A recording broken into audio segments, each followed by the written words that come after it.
The Catcher in the Rye by J.D. Salinger, Bantam Books Incorporated, New York, New York, 1945. The type of work is a psychological journey set in New York City. The story centers on a disturbed and sensitive adolescent by the name of Holden Caulfield, his 10-year-old sister Phoebe, and his girlfriend, Sally Hayes. Unlike his high school classmates who were already dreaming of solid careers as businessmen and professionals, Holden Caulfield had turned his soul loose to wander through quiet lands of its own. "You know that song," he would say, "If a body catch a body coming through the rye? I keep picturing all these little kids playing some game in this big field of rye and all. Thousands of little kids and nobody's around nobody big. I mean except me. And I'm standing on the edge of some crazy cliff. What I have to do, I have to catch everybody if they start to go over the cliff. I mean, if they're running and they don't look where they're going, I have to come out from somewhere and catch them. That's all I do all day.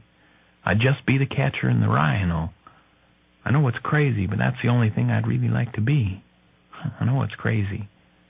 Crazy indeed." Holden was telling a story from behind the walls of a mental hospital. In December of 1949, Holden was expelled from the Pensy Prep School for Boys. He had failed 4 out of his 5 classes, and he refused to apply himself at all to his studies. This was the 4th academy Holden had flunked out of. On the eve of his departure, Holden went to see his history teacher, Mr. Spencer, who had asked him to stop in for goodbyes. He found Mr. Spencer smelling of Vicks nose drops and wearing a ratty bathrobe that opened to reveal his bumpy old chest.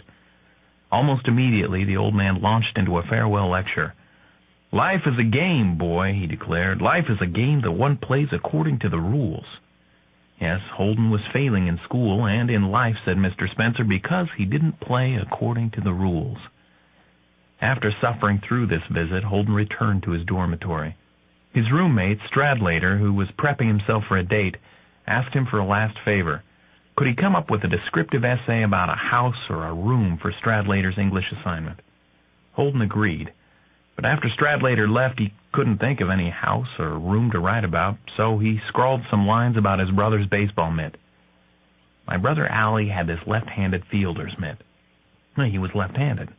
The thing that was descriptive about it, though, was that he had poems written all over the fingers in the pocket, everywhere, in green ink. He wrote them on it so that he'd have something to read when he was in the field and nobody was up at bat. He's dead now. He got leukemia and died when we were up in Maine, on July 18th, 1946. When Stradlater returned from his date and read Holden's essay, he went crazy. "For Christ's sake, Holden," he shouted, "this is about a goddamn baseball glove. You don't do one damn thing the way you're supposed to." Now, this was the second verbal assault Holden had endured that night. He struck out at Stradlater with his fist. But when the much stronger Stradlater responded, Holden was left beaten. Humiliated, his nose bleeding, he gathered his things and ventured into the December night. Since Holden had not yet told his parents about his expulsion, he was not expected home for Christmas vacation until Wednesday, so he took a train to the west side of New York and checked into the Edmont Hotel. On his way up in the elevator, he was informed by the attendant, who doubled as a pimp, that for only $5 he could arrange to have a girl sent to his room. Feeling as if he were in some remote, lonesome country, Holden acquiesced. When the prostitute appeared, however, he changed his mind. He handed her the $5 and sent her away. But a few minutes later, the girl showed up at his door again, with her pimp in tow. The pimp demanded another $5. When Holden refused to pay any more, the pimp barged into the room and pummeled him. Afterward, Holden climbed into bed and pondered a while. "I felt like jumping out the window. I probably would have done it, too, if I'd been sure somebody would cover me up as soon as I landed. I didn't want a bunch of stupid rubbernecks looking at me when I was all gory." Then, after a few more dead sober thoughts about this, Holden turned over to plan what he would do for the next few days. The following morning, Holden checked out of the Edmont and called his girl, Sally Hayes, to ask her if she wanted to see a movie. "Okay," said Sally. She would meet him later that afternoon.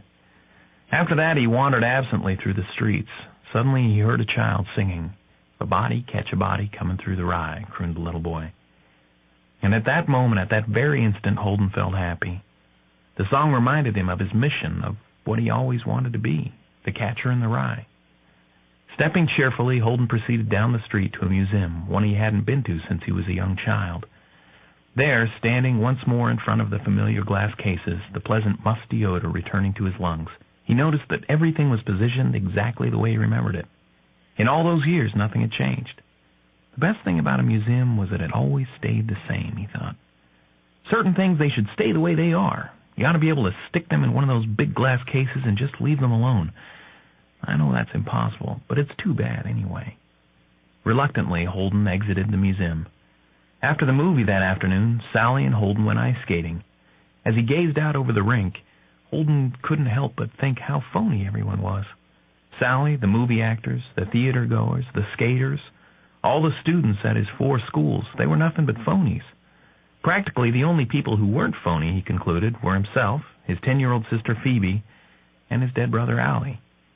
He had let himself flunk out of school. It was all a fraud. He refused to live by Mr. Spencer's rules. After all, the rules must be phony too. But when Holden tried to share this news with Sally, she was bewildered. They argued. Finally, Holden rushed out of the ice rink, leaving Sally behind, crying. He meandered for a while, then he found a bar and got drunk. Towards the end of the evening, still at the bar, he staggered into the men's room and initiated an argument with a stranger. The man punched him until he passed out and hit the floor. When he came to, he felt an overwhelming urge to see his little sister. Not wanting his parents to know he was home already, that he'd been kicked out of his 4th school, he took a cab to his family's apartment building and crept through the dark toward Phoebe's bedroom. When he woke her up, Phoebe was overjoyed to see Holden. Their parents weren't home, she said. They wouldn't be returning until late that night. "Daddy's going to kill you," the girl erupted when Holden told her he'd been expelled. No, that would never happen, Holden said, because he was going to move west and live in a cabin all by himself. He'd only come home to say goodbye to Phoebe. But Phoebe finally made her brother promise to stay in New York, at least until Friday, so he could see her school play. Finally, with $8.65 borrowed out of his sister's Christmas gift fund, Holden made his way out of the apartment. Unable to find a room for the night, Holden showed up at the home of one of his old teachers, Mr. Antolini. Mr. Antolini seemed happy to see him and invited him to stay the night. But then, as they drank coffee together, Antolini started in just like Mr. Spencer before him, with a lecture. Holden was headed for a big fall, he warned. Then, in a kinder voice, he advised, "You'll find that you're not the first person who was ever confused and frightened and even sickened by human behavior. You're by no means alone on that score. You'll be excited and stimulated to know. Many, many men have been just as troubled morally and spiritually as you are right now. Happily, some of them kept records of their troubles. You'll learn from them if you want. Just as someday, if you have something to offer, someone will learn something from you." Holden had suddenly grown very tired. Could he go to sleep now? Bedded down on Antolini's couch, Holden nodded off quickly. But he did not sleep long. He was awakened by a hand stroking his head. There, sitting next to him on the floor, was his teacher. Mr. Antolini was apparently making a pass. Holden got up and bolted out of the house. For the rest of the night, he sat up in a bus station. In the morning, Holden walked to Phoebe's school and asked an office attendant to deliver a note to her explaining that he couldn't wait until Friday to move west after all.